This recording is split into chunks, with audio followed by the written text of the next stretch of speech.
Hello, sweet crafty friends. Monique with Grace and Tattered Lace. Let's make a cute little fall shelf sitter using this wonky little pumpkin cutout and this Old Crow printable. Now, this Old Crow printable will be available in my Shopify account on rice paper shipped directly to your house.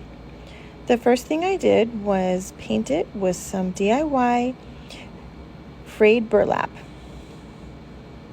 Now I'm just going to take this little printable.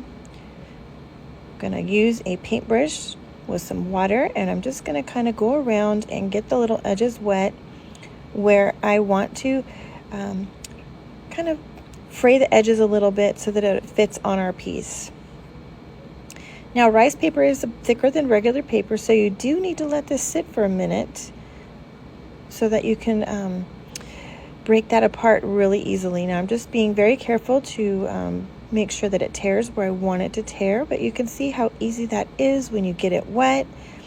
The edges just get a little bit frayed, and it just looks really nice. Now look how nice that looks. It's going to fit right there perfectly. Next, we're going to use some DIY crystal clear liquid patina. I'm just going to apply that to the back side of our printable, and then we will put it on, smooth it out, get all the air bubbles out. Rice paper is really easy to work with, friends. It's a lot easier than paper. I'm just using one of my little tools there from my Magnolia stencils. It's a burnishing tool that you use on rub-ons just to help me get the air bubbles out. When you have rice paper, you can use a tool like that because it doesn't tear like paper. I hit it with my heat tool to get it dry. And now I'm using that liquid patina right over the top of the entire pumpkin, including the rice paper. I hit it with my heat tool again to kind of get it dry, and then I'm going to completely set it with my easy press. Now, an iron would work just as well, friends. Just make sure you don't have that steam setting on. Look how nice that looks. All right, I'm going to use some dark wax by Kills.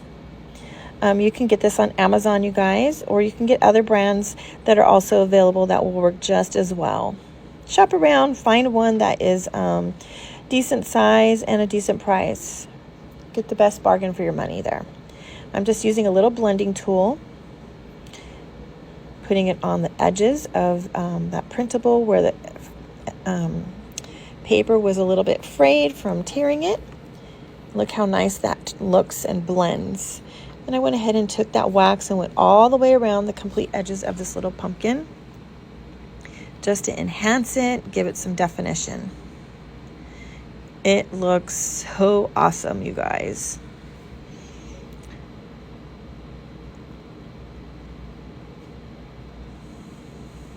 Oh, so darn cute. Okay, now we're going to paint that stem. I'm going to use some Waverly paint in the color of moss, just to give it a little bit of green. Look at that nice little pop of color right there. Love it. Don't worry about it being perfect. All right, there we go. Now we're going to add a bow. Now, if you guys don't like bows, you can leave it simple, just like it was. Maybe add a little piece of twine to the top, some Sweet Annie, a little tiny bit of greenery, but I'm going to go ahead and add a bow. I'm using my Bow Dabra bow maker. I got this on Amazon. You can find it at Joann's, Michael's, Walmart. All of the good craft stores will carry this little piece. It's called a Bow Dabra. I'm just going to add a couple different layers of fabric here.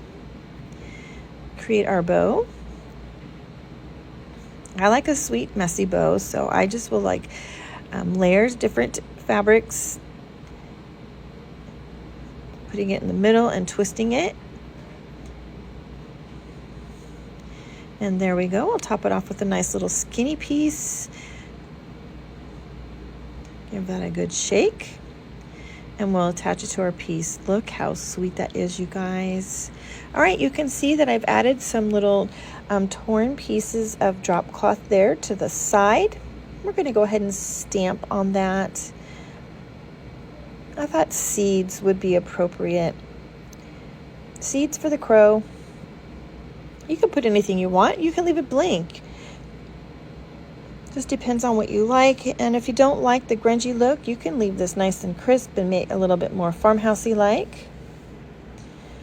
All right, now we're just going to make a little tag. 25 cents for our seeds. I'm just using a piece of coffee stained and baked brown paper. Love it. We'll add a little rusty little bell to the top and glue our little tag right there. And there we go, friends. We'll add some Excelsior and finish this little guy off. I just love how it turned out, you guys. I hope this inspires you to make something fun. Again, this will be in my shop if you're interested. Thanks for watching.